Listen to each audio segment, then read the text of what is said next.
So what are the do's and don'ts for using smart locks for long-term use?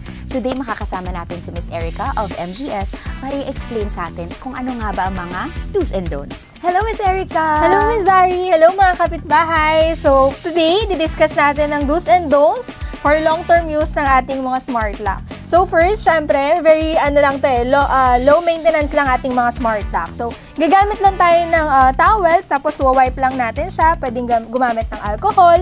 Then after nun, syempre, sa paggamit ng smart lock, kailangan nating i-check yung battery percentage since battery operated siya. So makikita natin dito yung ating battery use. Ayan. Makikita natin yung ating battery icon. So madi-double check natin kung ilang percent na yung nababawas sa ating smart lock. Then if ever nalobat si smart lock, syempre tatanggalin lang natin yung battery.